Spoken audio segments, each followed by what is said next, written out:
All right, Will, I'm pumped to have you here today. Let's start with your NFL career, man. Let's start with maybe before that, Nebraska to the NFL. Where are you from, by the way? Bonne Terre, Missouri. Bonne Terre is French for good earth. And what does that even mean? Small town, bro. Small town? Small town. Yeah, small town. We had about 5,000 people. Our closest airport was an hour 20 away in St. Louis. So we were, small town, man, small town living. And you grew up playing football. Us. What else? I did all the sports growing up. My brother, he was a big wrestler. He went to college in Nebraska too for wrestling. So there was a stint there where I was playing football, wrestling, playing baseball, track and field. Got into basketball for a couple of years in middle school, was the fourth leading scorer on my team. And just from there, dude, once I got into high school, I slimmed it down to football, and fortunately it worked out. I love how you dropped the fourth leading scorer on the team. I don't know if I'm supposed to be impressed by that or not, but because fourth leading scorer on my middle school, on my 8th grade basketball team. No, not to flex, but to also flex. Yeah. That's fantastic. I would tell, I want to hear more about you, but that leads on to a story about the YMCA. My mom brought me there when I was in 6th grade. And by me, the YMCA was it was the lowest level, basically. There was middle school, there was some AAU and then YMCA. And I was not good at basketball. I was not good at all, really. And I scored 17 points in the first half. And my mom was like, yeah, we probably shouldn't do this anymore. Because just the level of talent just was not what you would expect. Yeah. But that's fantastic. Yeah. So how do you end up at Nebraska? Man, Coach Bo Pelini and their staff. I know the staff I was committed to was Coach Callahan at the time. We had the number 5 recruiting class in the country, and we were looking good, being a Cornhusker at the time. But they had an abysmal year to where Callahan, everybody called for his head. He got fired that year. They fired their AD. They pretty much fired everybody. So you didn't really know who the AD was going to be or who the next head coach was going to be. And Tom Osborne ended up flying to my little high school. And I didn't really know who Coach Tom Osborne was at the time. I know a lot of the old heads, the teachers, everybody else. I had a math teacher who was sprinting down the hall to get his autograph. And come to find out, he's the most iconic college football coach of all time. And sat down with him, and he led me to believe that we would like the next hire. It ended up being Coach Bo Pelini. And it was down to Mizzou, Notre Dame, Illinois, and Nebraska. And I was committed to Nebraska at the time, but I was I was kind of one of those dudes. I was in a relationship, but I was looking for greener grass, while I was committed. And Coach Bo had asked me the week before I had decided to commit. I was one of those guys who put a date, I'm going to commit next Tuesday. I'm going to make my announcement. And Coach Bo had called me. He was like, hey, Comp, you mind can you do me one last favor before you commit next week? And I had just gotten done visiting with my mom at the school she taught at, because Mizzou had did a visit. They wanted to go visit her and be around the kids and kind of make their last push. And I was on a drive home, and Coach Bo was like, can you do me one last favor? And I was like, yeah, sure. At this point, I was so exhausted from the recruiting process. In my mind, I had already told my mother that I wasn't going to go to Nebraska. She cried because Coach Bo had took her to church on our official visit. And it was either going to be Mizzou or Illinois, quite honestly. Illinois had just got done going to the Rose Bowl. Mizzou, that's when they had Jeremy Maclin and Chase Daniel, and they were, winning Big 12 championships or competing for them anyway. And I had a lot of in-state pressure. And I was at this point, it was kind of a pity, yeah, sure, I'll do you a favor. And he was like, I want to fly my staff in to watch the championship games. It was championship week in the NFL, the AFC and NFC championships. I want to fly my defensive staff in to watch the games with you. And I was kind of man, I did not know it was going to be that kind of favor. And I was like, I got to do another in-home visit. And they are exhausting for a recruit who has to go through those things. It's a blessing, of course, but when you're trying to be a kid and go to volleyball games and basketball games and kind of live your life, you're man, you got to set up evenings that are just stacked with coaches just trying to recruit you. And they came, dude, and we had the best night ever. My linebacker coach at the time, he had gotten a temporary tattoo of the black shirt logo and had my last name tattooed. It was one of those 2 to 3 month temporary tattoos. It looked real. He had that on his arm. And it was one of those situations to where there were different parts of the house being used. People are in the kitchen, people in the living room, the game in my bedroom. We're learning about the new iPhone. We're watching games. Everybody's having a great time. And they stepped out.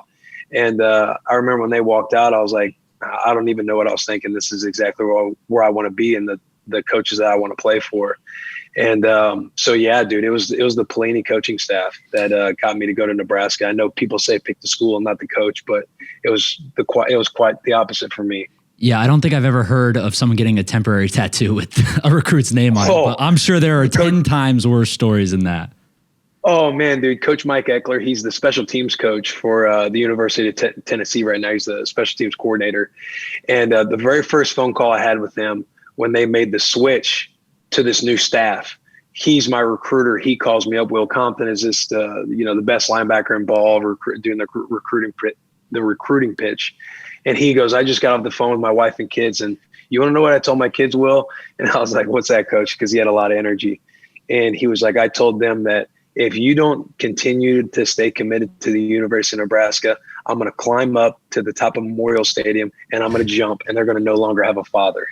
And that was our first phone call. I'm telling you, within the first minute, that was our exchange. Yeah, so you're either like, this guy's insane or I want to play for this guy because he's funny as hell, right? Exactly. Yeah, there's nothing in between. But, man, it was the best decision I ever made playing for Nebraska. Is that the craziest thing that a coach did trying to recruit you?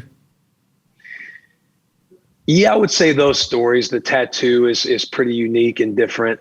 Man, Coach Eckler, he would always play into the stereotypes. Like one time he handed me an envelope, or he handed my best friend an envelope. He was doing a school visit, handed him an envelope, and I'm already getting like a little anxiety, like a little tight, like what's about to happen.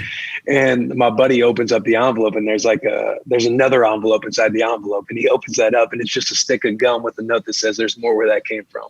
That's hilarious. Wow, that's amazing.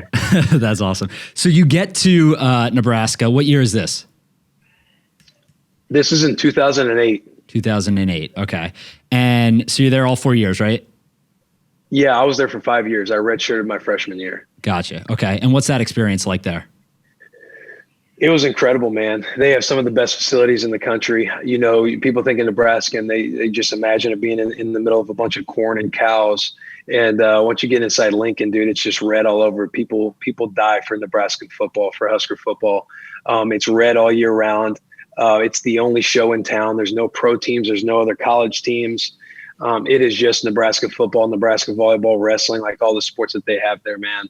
And it was incredible. The stuff I learned there, the personal development I had with Coach Bo and his staff, Coach James Dobson, who was our strength coach, basically our head coach in the offseason. You just learn so much. The driving factors that you have as a high schooler and a young kid, you have aspirations of just being an NFL player and being rich and all these things that motivate you, all these external motivators. And you learn very quickly in a tough environment playing for Coach Bo and that staff that the characteristics you're going to have is that you build on is focusing on the process, competing every day. It was a quote that we had all around the building. And it wasn't just a quote that was just all over the place. It was something when we were in team meetings, Bo is calling players out, not going to class. We have class checkers. We're learning. His big theme was, I'm not here to babysit you. You're not a sum of the time guy in life, and it's not going to be this way in college. You don't just pick and choose what you want throughout the week, and then all of a sudden you show up on Saturdays. You're either going to be an all the time guy, or we're going to weed you out. And it was the idea of focusing on what the process meant and what the process really was, other than focusing on results, which is fame and all these achievements and everything else. And you know, I learned a great deal from Coach Bo in that manner, and attitude and effort, like really simple cliche things that I felt blueprinted on me and just, helped me focus on the future in the simplest way possible. Attitude and effort, focus on the process, don't worry about results, small things for a kid to focus on, but I feel like changed everything for me moving forward, because they are things I take with me going into the NFL and going into everything else that I do. Yeah. So a couple things around college. I don't think people understand from a student athlete perspective, like what's the schedule like? I assume you're waking up at 6:30 in the morning, 5:30, whatever it is, to go to workouts. You're not getting home till late. Like, just walk me through the schedule in college. Yeah. So in college, you're waking up at 6 a.m. for workouts. You're doing your workouts. You might have classes that start early in the morning, later in the morning. It just depends. But your workout schedule is around your classes in the morning time. And you're hitting classes till about noon. And then you'll go over, or really 11:30, you'll go over to the cafeteria. You'll get lunch. You'll eat a little bit. You'll get to the training room to get taped up for meetings. You're getting taped up by 12:30. You're getting up to meeting rooms. You're in meetings from like 1 o'clock to 2:30 or 3. And then you have about 30 minutes, 20 to 30 minutes to get on the field for walkthroughs. You're doing walkthroughs for 30 minutes. You have about 25 to 30 periods of practice to where you're practicing until about 6 p.m. If you're lucky, you booked a night class so you can leave practice a little early and get out of there. But you're at practice till about 5 or 6 p.m. And depending on the time frame that you had, I know as I became a senior, we had a little bit more time on the back end. You would have meetings, a short meeting after that. So you're at the building, you're around the facilities till about 6:30. And depending how well you do in class, certain privileges you might get to where you don't have to do study hall. But when you're a freshman, you're doing study hall and you're working with tutors and everything else. And that starts at about 7:30 after you have dinner. And you're in those tutoring study hall sessions till about 8:30 or 9, man, depending on how well you're doing in class. And you go to bed and you wake up and it's the same thing over and over. And then when it's the summertime, you get a little bit more flexibility. But even then, you're taking summer classes. You're getting a summer job to help with offsetting some of the scholarship check that you're getting. So you have a full-time schedule all year round. I want to say it's the month of April, May. Yeah, it's like the month of May where you get a little bit of a break after the spring game. But it's all year round, man, 24/7, 365. And money perspective, NIL is obviously happening now. How would that have changed things in college, do you think?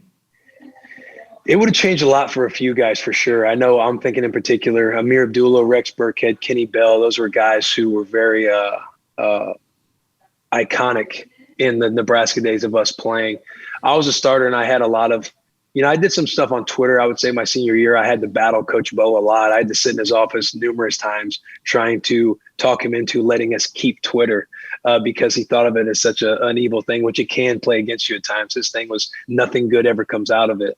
And, but as far as for me, I don't know if it would have changed myself a whole lot because I was very, just for lack of a better term, like brainwashed into knowing one way, always focusing on plan A, like being a leader, being a captain, like playing into a lot of what the coaches teach. Like one of those guys who were always like in line. If anything, I was too hard on myself when I look back on stuff. Now it paid off, but I was very much like, somebody who was very focused, not try to go out a whole lot on weekends, but I don't know how much it would have changed me personally. Do you think, so one of the complaints about NIL, and I don't necessarily know if I believe this or not, but I'm curious about your opinion, is that like the guys making the money. So what we've seen so far, right, is that the top end guys are making most of the money and then some of the smaller guys are getting smaller checks, but the average deal is like $500 right now, right? So it's heavily weighted towards the top guys. Do you think that there would have been animosity in the locker room towards these guys making a lot of money or no?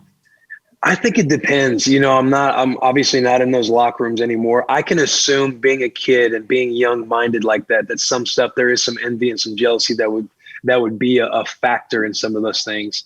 On the flip side, like the pros of that, $500, even if you're cashing $50 a month, that money goes a long way, especially when you come from the era of that cream cheese wasn't allowed. You weren't allowed to have free peanut butter or cream cheese or allowed a free meal out to eat from somebody that comes to town that might be a friend. Like there's so much red tape that I think it's a good thing, but there's also some cons to it because it's a lot to put on these kids who are navigating these waters in the locker room. Like if some kid's making several $1,000s compared to guys not making a lot, if that dude misses a workout, how is he treated differently? Like there's so many other factors that I'm probably not thinking of right now. And even the mental aspect, like when you're not playing well, like how that plays into your mental, like, man, if I wouldn't have took this deal, do I believe that I'd be playing better right now? Like Spencer Radler, he's an example. I know he's somebody who's made some good money off the NIL,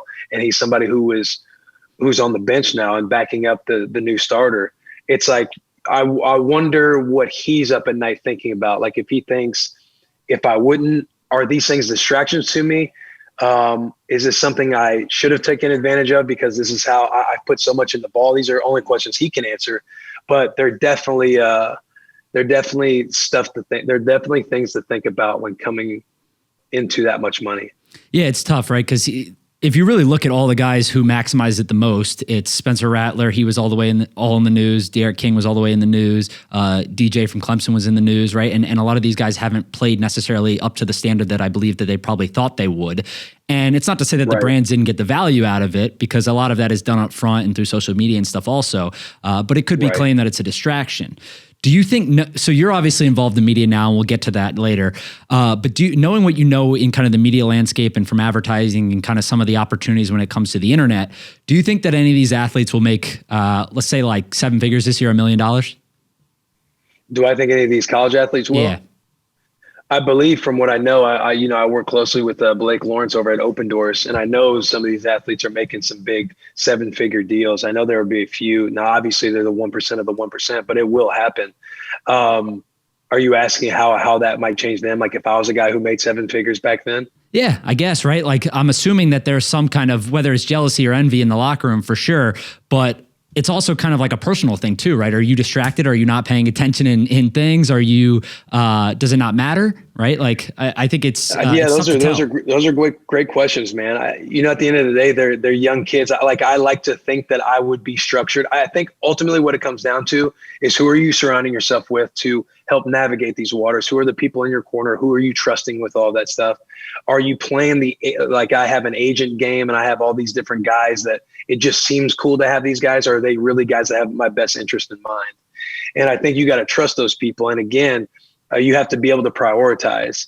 I would like to think I would have prioritized those things, and that these kids are doing just that. But also it can be a distraction. So it all just depends what side of the fence you're standing on. Like me now, I'm pro athlete. I'm pro guys getting paid and taking advantage of these moments that they have, because you don't have these moments forever. It's like, as you build this brand of yours, this individual brand, you build it a little bit through high school. I know kids are doing it a lot more now. You have this brand to build on in college.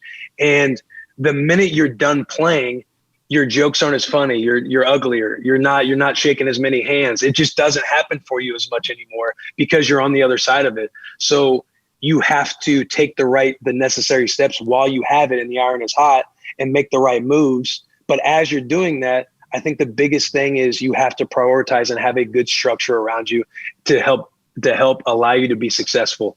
And if it's not going your way, you have to have the self-awareness to know what is a distraction. If it's you, this is just the way it's playing out, and persevere through those times, because there are going to be a lot of uncharted waters that guys are navigating.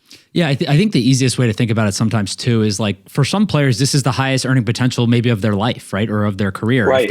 If they're a really good college player, don't necessarily translate to the pros well, or do not, or even if they get hurt or whatever it might be. If you're on the tickets in college, if you're on TV, if you're doing all these things, this could be your opportunity. So I obviously think it's a good thing that people are able to do this now, but with that always comes challenges, although that doesn't mean it shouldn't happen, is generally the way I think about it. But let's talk about your transition to the NFL, right? So you go to Nebraska, you're there 5 years, you go to the NFL, you're undrafted, right? Yes. Okay. Yes. And you start in Washington first. What's that transition like? Yeah, so I went undrafted to the Washington football team, and you go into rookie minicamp the next week, and you're fighting for a position to make the active roster. There's 90 guys on the roster. They cut it down to 53, and then back up to, there's 8 guys on practice squad my rookie year. So then they'll go back up to 61 guys. And man, going through rookie minicamp, going through OTAs, going through training camp, what a eye opener to the NFL it was for myself. You think, going through college, that these coaches are going to have an idea about who you are, what might carry over, what made you valuable in college. These coaches might know that and understand that to help you with your learning curve going into the NFL. But man, I got to the NFL, and it was an uphill battle, being at the bottom of every depth chart, being number 4 on the depth chart. There were 7 inside linebackers in our room, and I was number 7. There was an undrafted guy that they had ahead of me that worked in with the 3s. So I got about 2 reps every day in OTAs, and you have to make the most of those things, man. And my transition on making the practice squad was hard. Even like I remember after OTAs, I was working with my mental coach, Ben Newman. We had exchanged DMs, and I was getting into this mental sports psychology of the game, and felt that Ben would be a great guy to work with to help keep me focused and not think about, there's 31 other teams out there. Like, what if I don't make it? Like, all these insecurities that come out of you when you're at the bottom of a depth chart or at the bottom of the totem pole. And, man, I feel like that helped me a lot. It was to the point to where I was game planning our offense in my own time, to where I would just like I would prepare for a real game, I would do the same thing against our offense on the Washington football team. So those 2 reps that I did have in practice, I knew that I was working in with the 3s. So the offense was going to have very vanilla plays because, again, they're working with rookies and new guys and guys that aren't as good or familiar with the playbook. So they're going to run some simple stuff offensively to where I could get a tendencies, I could get a beat on what they were going to do. So pre-snap, I could be loud and proud and be like, alert the play pass. Hey, X is nasty. Alert the play pass. Alert the stretch this way. Alert the toss. Watch this motion. All these different things to where a coach could sit back and know, oh, this kid, this number 40, I was number 46 at the time. Oh, whoever 46 is out there, he seems to know what he's doing. So the minute a guy got injured, which happened for me in training camp, day 1, the starting backer the spot I was playing in, he tore his pec, Keenan Robinson. That thrusted me up to work with the 3s. And so I was just, I'd get a few more reps per day in training camp.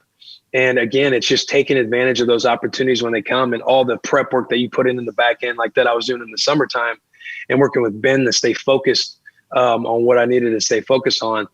And sure enough, the number 2 at the time, the second stringer, Jeremy Kimbrough, he hurt his hamstring. That put me up in with the 2s. So I was getting more looks with the 2s, and I was taking advantage of practice. I was getting interceptions. And I remember one really good day stood out to me where I had 2 picks and a third that I probably should have had, but it was a PBU that I get laughed at about. I had that day, and that helped and thrust me into playing with the second string during the first preseason game against the Tennessee Titans. And, man, I battled that whole preseason. It was a long, grueling training camp. And I remember always telling my friends that I don't care if this is the only year that I play in the NFL. I just don't love it. For whatever reason, they were all excuses I was telling myself to protect me from the reality of the business of the NFL. And fortunately, man, I made the practice squad. I stuck to the practice squad all season long. I was frustrated at times that I didn't get activated onto the 53 because we had a guy go down. He tore his ACL, and in my head, I should have been the next guy getting called up from the practice squad. But instead, they bring a veteran in front of me. And I remember when, again, my mentor, Ben Newman, came to visit me. It was in October. And I was real, I was pissed off and kind of just throwing out excuses or reasons why I didn't care what was happening. And I remember Ben kind of checking me and look, we were looking at my daily routine and how I was going about everything. And you come to realize the reality of it is I was making a lot of excuses and pointing the finger everywhere and not focusing on things that I should be doing every day. And finish out the year, I get activated at the end of the year, make 1 tackle on kickoff, and go into year 2, man. That's where I made the team outright. But that was kind of my journey through my first year on the practice squad. I'll tell you what, it was a grind, man. And there were times where I just did not care if this was the only year I would ever play in the National Football League. And now looking back, it makes the story better and everything else. But there were definitely some hard times. And how big is the mental aspect of that, right? Because you obviously referenced Ben a number of times, and it sounds like everything you hear about the NFL, right, is when it comes to, there's obviously specific players that are just athletic freaks, right, and can wake up and go do certain things that other people can't do. But it's also a very kind of fine line between the talent. So how big at that point in the roster, between making the active roster, the practice squad, getting cut, being a starter, et cetera, how big is the mental part of that? The mental part is the biggest. That is the biggest thing that I could ever give guys when they're going through injury or going through change or turnover or anything else. It's truly the mental, because the mental stuff happens with everybody, man. Like, you don't get a job that you were looking to get. You don't get that promotion. In my case, I wasn't getting promoted. Things weren't going my way. And I was, when I self-assess and have awareness with myself, like, I'm thinking of a lot of reasons and justifying a lot of things on why I'm not where I want to be, other than, and I'm getting outside of myself, right? Instead of focusing in on the things that I can control. And it sounds dumb and so cliche and simple, but the attitude and effort, the routine, the stuff that I had wrote out for myself on day 1. Now we're deep into the year, right? I always say day 1 Will Compton's not going to feel the same as day 60 Will Compton, day 90 Will Compton.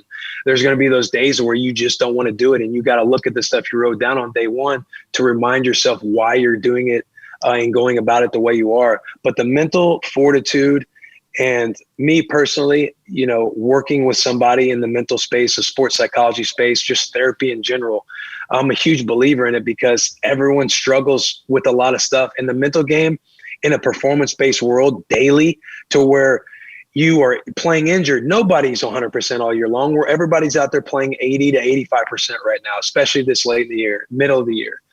And, you're having to practice and show up and do all this, play football, lift weights, study the playbook, do all these things. You go out on the field and practice, you come in and you have people with a laser pointer correcting and critiquing your every move, your every step, not caring how you feel, not doing all this.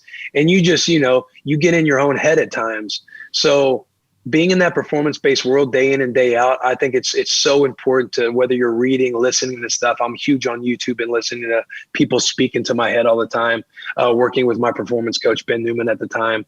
I'm just a huge believer in protecting your mental, because that's the thing that's going to fail you first. Yeah. So let's transition to talk a little bit about the business side of it real quick. So you enter the NFL.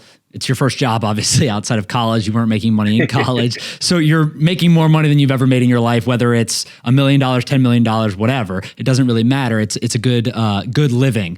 What was that like for you? Is there resources to help you? Two, did you not care? Like, I think at some point I would be, it sounds like you're basically fighting for your job every day, right? So like, was there even enough time to think about this kind of stuff? Or are you like pushing on the back burner until later on?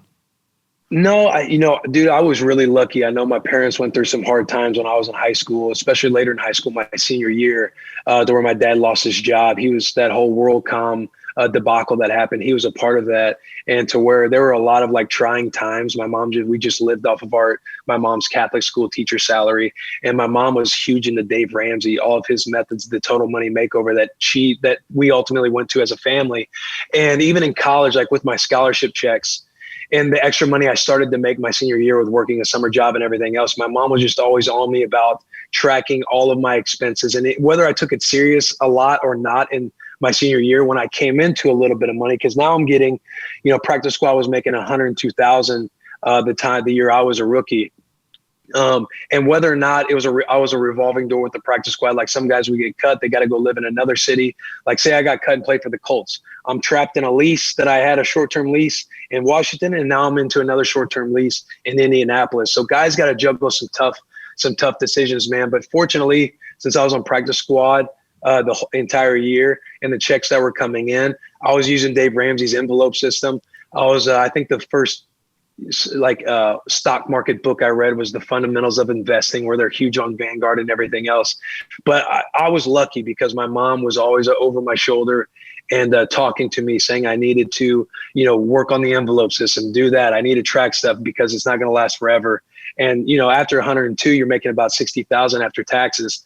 So I'm trying to structure out $5,000 a month through the next 12 months into paying myself and doing all these things. So I felt like that helped set me up when I obviously was coming into more money. And I have my mother to thank, and a lot of guys aren't lucky. We do get resources, but again, you're sitting in these rookie meetings, you're sitting in these player meetings, you're focusing on wanting to play ball. You're like, I can't wait to get out of here so I can go watch film. I can't wait to go do this. Like, I'm so stressed on making the team, and other guys are stressed that they might have to play or start or be active or not active, that you sit in those meetings and sometimes it can go one in ear and out the other. So, I owe my mom a lot of credit. The NFL, I think it might have recently changed, but at some point people were just getting game checks, right? And there was no option to extend it throughout the year. So you're only getting paid throughout the season and whatnot, right? So is that, I assume that's pretty difficult for some guys to manage, knowing that they're only going to get income for a certain period of time. Is that accurate? Yeah, that's accurate. With the Titans, we got paid. So my year with the Titans in 18, I think my contract was 1.25. And I got half of that throughout the season because we got paid every other week.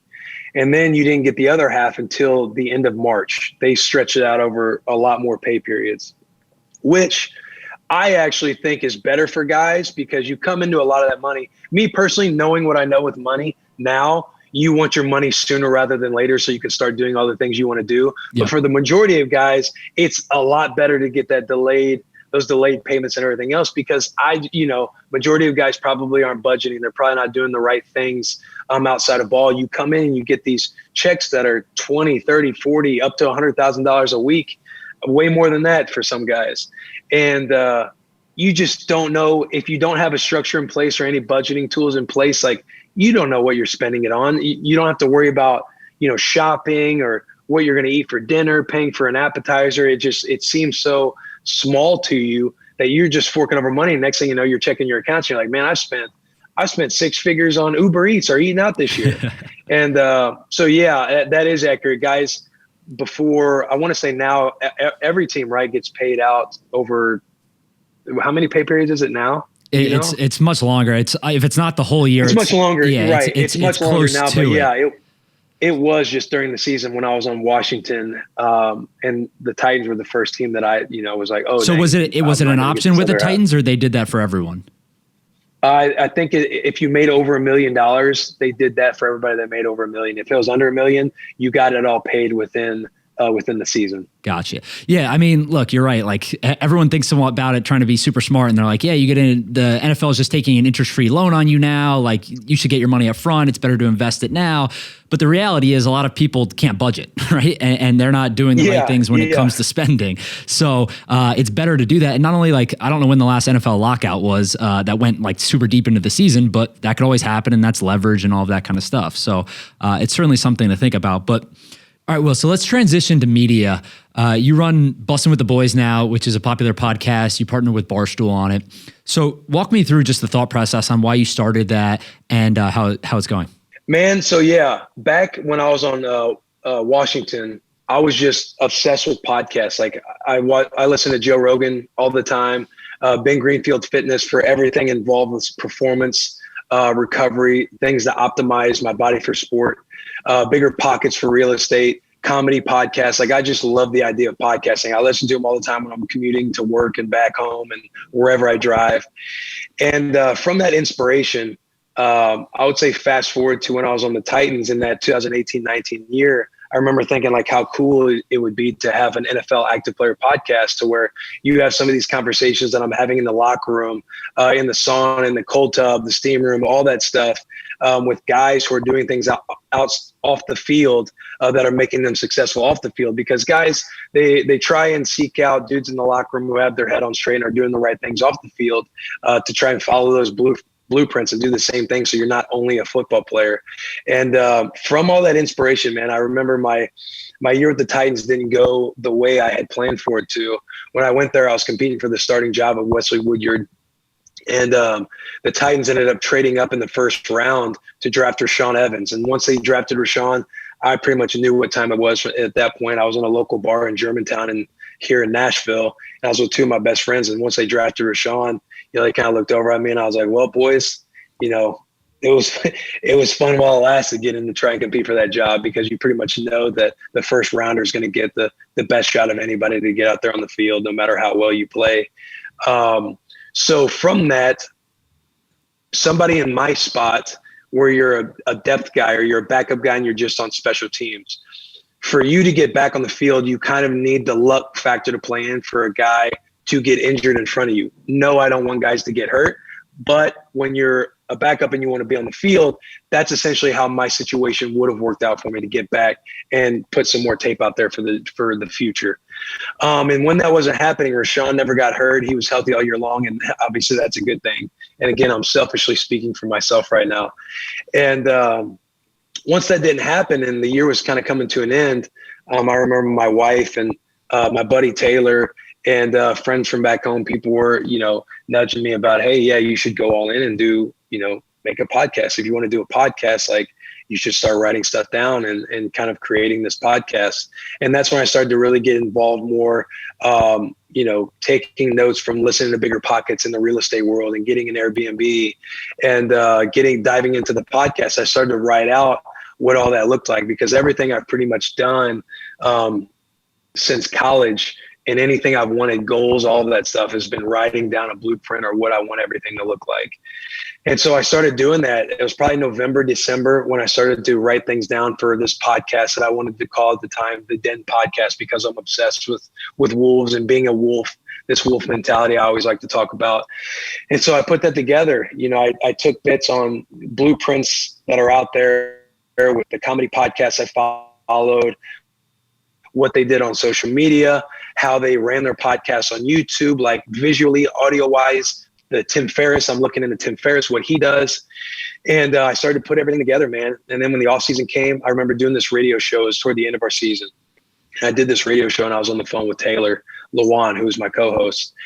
And I remember telling him, like, hey, I think I'm going to go all in on this podcast. He's like, really? He's like, you think you want to do it like with me? Like we could do it together? I was like, bro, I would love that. And he was like, man, I'll do it with you. Like, let me think about it more, but I'll do it with you. And for me, it took a lot of weight off my shoulders, because going at anything alone is obviously, I'm fearing failure. You know what I mean? You're putting yourself out there in front of people. If you have a best friend doing it with you, it just makes it that much more fun, easier. And you feel like a weight's taken off of you. So after the season, we were eating, we had lost our win and in game versus the Indianapolis Colts. So we lost that game, didn't get to go into the playoffs. And we're mourning our loss at this local Chinese joint down the road right now from where I'm at right now. And this hole in the wall Chinese place. And we were talking about the podcast. He's like, all right. He's like 50-50 on the podcast. And we sit there and shook hands. And the next day he was like, hey, I think I'm going to go train in California. And I was bummed about that. And I was like, bro, if you want to do this podcast, are you sure you want to do this thing? Because if you're sure, I'll wait for you to get back for OTAs. But if you're not, I need to start doing this now, because I don't know if I'm going to play football again. What I was explaining on the year didn't go the way I wanted it to, and I'm being a backup. I'm thinking about my future at this point, because I don't have the film necessary to command some contract. I knew I was going to be a veteran minimum player with no signing bonus, scrapping to make a team. From a 90-man roster, scrapping to make the 53. And in my mind, I think I was 28 at the time. I didn't necessarily care to do that as much anymore. So I was going to start leaning into these things off the field, the podcast and real estate, to start setting up my future. Because what I had said in my head was, all right, any team who brings me in this next year, they already know what I'm going to be about with intangibles and all that stuff. Like, I've painted a resume. I have starts under my belt. They know I can play special teams. They know I've been a captain on the Washington football team. They know I have a lot of starting experience and I can do all these things. So a team's going to know what they're going to get. I don't necessarily have to prove, outside of proving that I'm still the same guy, I don't have to prove a whole lot to be this vet minimum player. Taking on that identity, I knew I was going to say no to teams wanting me to try out or work out with them during the spring. Because again, I don't want to go into a 90-man roster with no signing bonus, scrapping to earn my vet minimum come season time and going through another training camp. So I knew I was going to take all of spring off and essentially build this podcast. So we run into the bus behind this building. The production company we were working with, there's an abandoned bus in the back that was on sale for $2,500, $2,000 or $2,500. I didn't necessarily want the bus because I didn't envision us being on a bus to do this podcast. And I didn't know if the production would work inside of there. And Taylor was like, let me put 10 grand into the bus. If it can't work, then I think it's a sweet looking busted bus. Like, I'll just have it sitting in my backyard. But if it does work out, would this be something you want to do? I was like, dude, if we can make it work. I was like, the problem is we only have so much time before you start OTAs, and what's it going to look like while you're in OTAs? And I'm just chilling. He's like, the guy said he'll turn it around in under 2 weeks. So we bet on that, sink 10 grand into the bus. We buy the bus, and it ends up working out, man. And we just start backlogging episodes from there.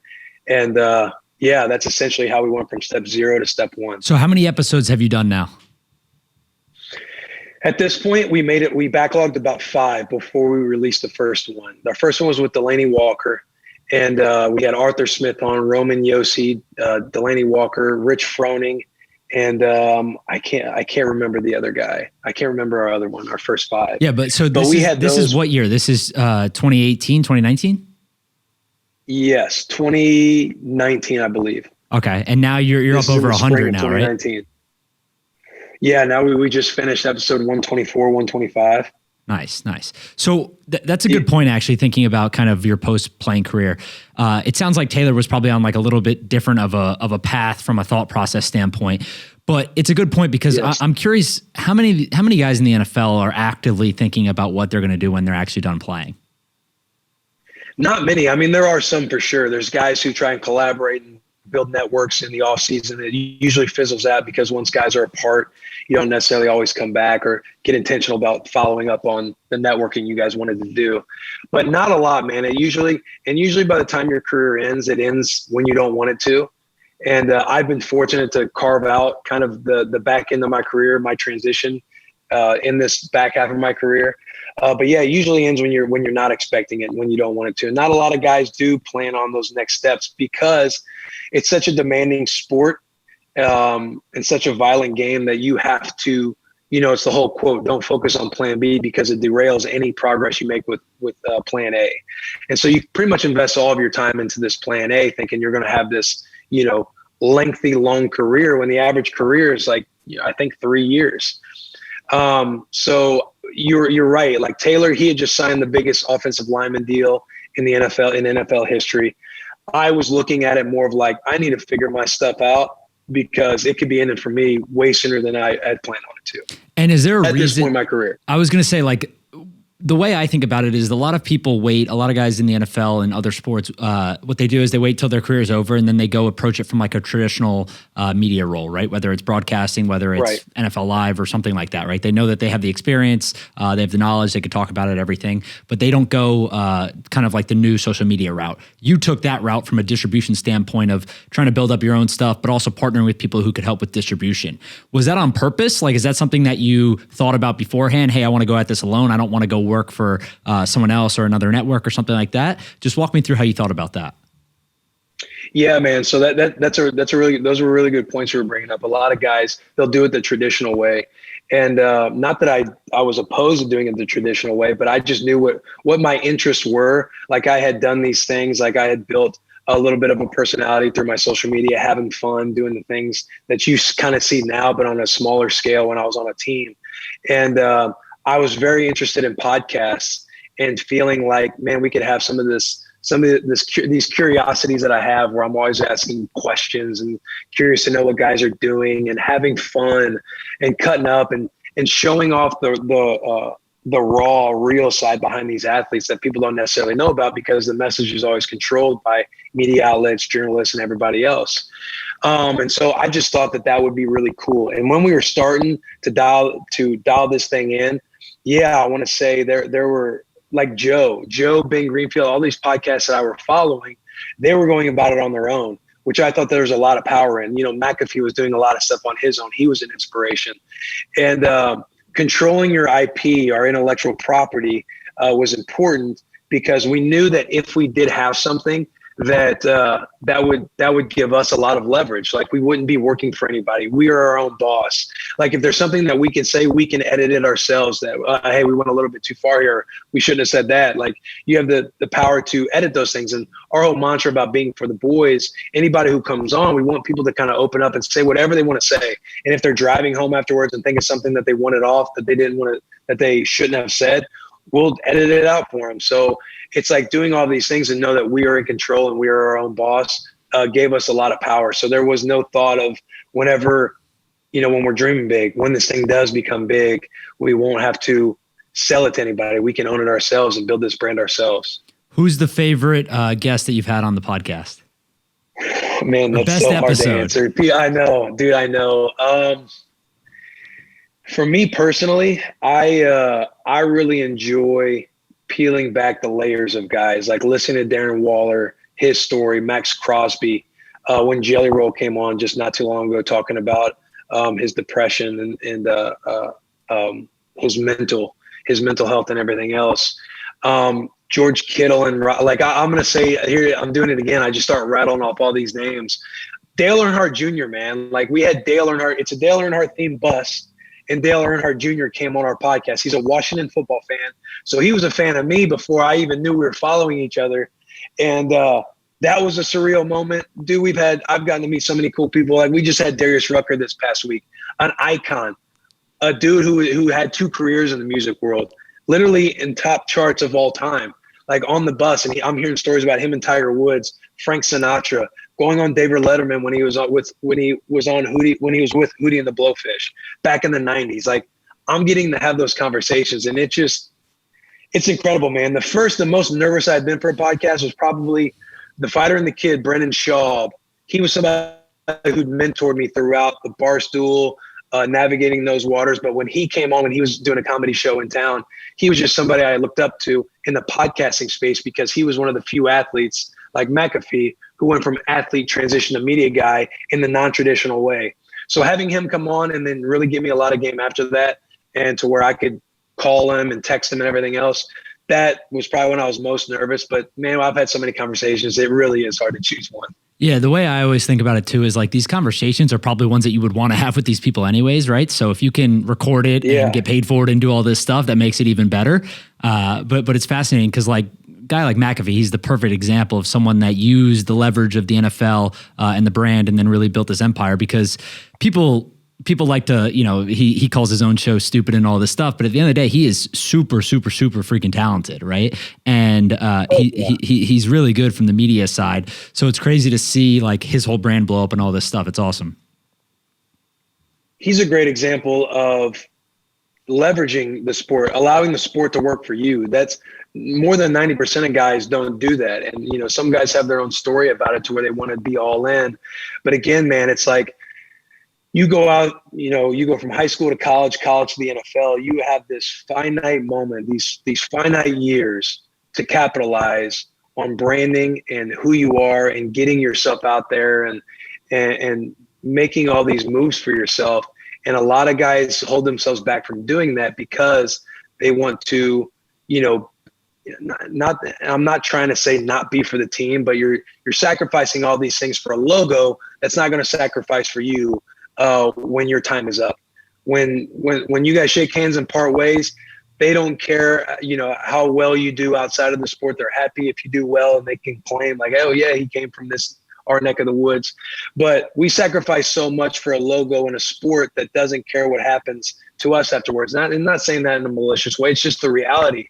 So when you have this limited time, these limited years to capitalize on those things, you need to figure out what you're interested in, because again, like I was joking about earlier, your jokes are funny, you're shaking more hands, and you're getting in more doors to kind of create this life after ball, because this life after ball is going to last so much longer, hopefully, than you ever did playing football. Like, you know, I'm 32 now, and I've been playing football and identifying with being a pro athlete since I was in the second grade.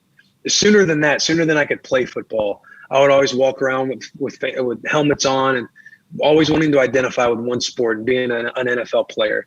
And that's been all I've identified with my entire life. And so it is scary to think about the other side.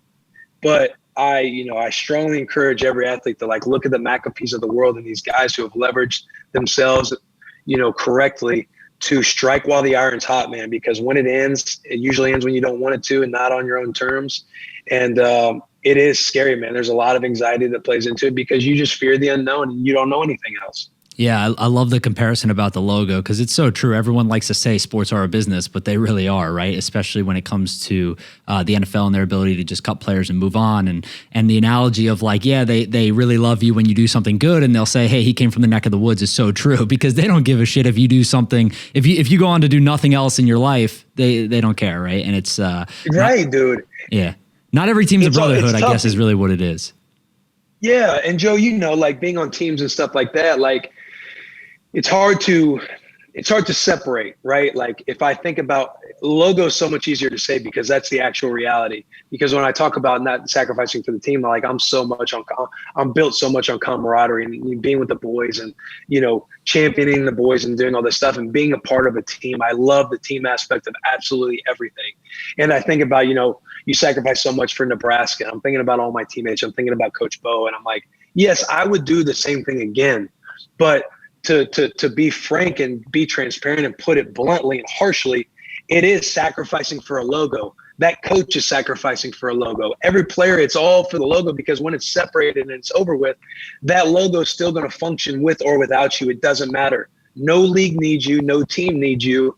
And the sooner we all realize that we're commodities and have to start figuring out our pivots and our next moves and the awareness we have with that and the freedom that comes with that, like the better off guys will be. Yeah, I was laughing the other day. I won't say who it was, but someone commented on basically there was someone who commented on a tweet saying that a teammate was selfish for the whole vaccine mandates and all this stuff and not getting stuff. And an NFL player who's active responded to it on one of my tweets and essentially was like, bro, those are my coworkers. He's like, don't put it deeper than that, which is essentially like, it's true, right? It's like when you get paid to do something like this, that's your job. It's no different than someone else going to a job. And sure, you're around these guys and you care about them, but at the end of the day, like everyone's coworkers. So I think everyone just needs to understand at some rate that it's just a business. Yeah, man, it is. It's like, we're all very grateful. We're all appreciative, and we love that honorary story we all have with ourselves, like being gladiators on the field. Like, I'm younger in my playing days, ready to die on the football field, right? Like you're taking all this caffeine and, all this pre-workout and stuff before a game, like ready to just put it all on the line for the guys next to you. And I would still do that. But just knowing that it is like, we're all commodities, we're all coworkers. It is a business, man. And when it's over with, you're on your own. And yeah, you have your family, you have everybody else, whoever's in your corner. But those people, even your family members, they're not laying on the pillow with you. They're not coddling all of your thoughts with you. Only you have those thoughts, man. And it's always a tough reality to face. So who are I got two more questions and then I'll let you go. One, who's the we'll say like the biggest athletic freak you've played with? Is it Derrick Henry? He's one of them. I would say Trent Williams. Trent Williams is a savage. I mean, this dude, you'll be at the YMCA and he's not playing down low. He's beyond the arc, putting up threes, dribbling, going between the legs and dunking. This man is a freak athlete, and I'll never forget. I loved like telling this story too, but I was on practice squad. This was my rookie year. I go and I sit at the lunch table, and it's myself. It's Logan Paulson, who's a journeyman tight end, who just a grinder, just a gritty blocking tight end, Viking looking dude. And just talking about, man, it's just, he doesn't know when the time comes, like just doing this day in and day out, the toll it has on your body, because there's guys like, I'm one of them. You have to work so hard all the time to tap into your genetics to like stay at this level, where some guys, they just got it. And Trent is an example of somebody who just has it. And he sits down at the lunch table with us. It's me, Logan Paulson, Brian Arakpo, and then Trent sits down. And Arakpo sits down, and he, Rack, he was a first-round pick. He was a great player. And I think he was joking with Logan, like, Logan, yeah, I don't know how you do it, man. Like, because when Rack gets injured, some guys get the privilege of sitting out of practice. Like some of us, we got to practice no matter how we're feeling. And yeah, Logan, man, I don't know how y'all boys do it, man. Blah, blah, blah. Saying this and that. We're kind of laughing, talking about how hard it is and how great it'd be to have like some off days or something like that, like Rack might get. And Trent's sitting there and innocently, man, just genuine. It wasn't malicious. He wasn't saying nothing. He's like, yeah, man, like I sit here and I wonder like who's going to walk through those doors one day and like actually challenge me. And he says it in the most innocent way to where he's not being arrogant or cocky. And we just sit back and it's just like, man, to have that kind of power, that genetic ability, that dude can do absolutely everything as a left tackle. And he is a monster, dude. But Trent Williams is definitely the best, like, freakish athlete I've ever been around. Yeah, that's got to be an amazing feeling, just not even being arrogant, but just knowing that you're better than literally everyone. Yeah, and you're not, you're not, like, being arrogant. He's, like, sitting there, like, sometimes I think about, like, who's going to walk through those doors one day and it's actually going to be, like, a challenge at practice. And Rack starts laughing because they obviously go against each other. We're all just laughing, like, dude. Yeah, he's like, what about me, dude? Like, I challenge you every day. Like, yeah, exactly. It's like, what kind of powers do you have to have just to walk around like Thanos and be like, yeah, who's going to challenge me? Like, when am I ever going to feel challenged in my career? Amazing. All right, last one. I know you're listening to Dave Ramsey. He's good. He knows what he's doing. He's smart. He's telling everyone save, invest, all this stuff. But everyone gets a little happy when they get their first check. Is there anything you look back on and you're like, I can't believe I bought that? Man, there's got to be something. I want to know whatever you're thinking about right there. I wish I had a cool story, man. Like there's times where I wish I just blew money.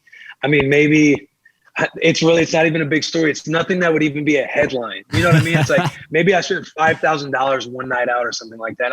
I can't even picture myself doing that like now without being like, yo, what am I doing?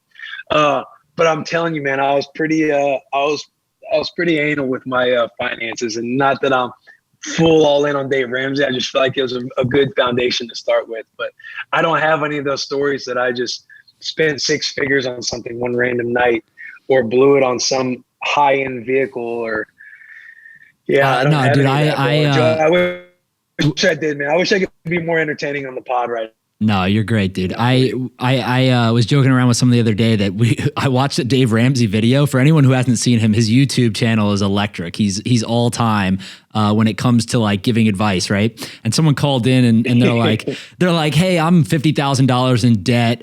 I make $30,000 a year. I just bought a $20,000 car. And he's like, how long ago did you buy the car?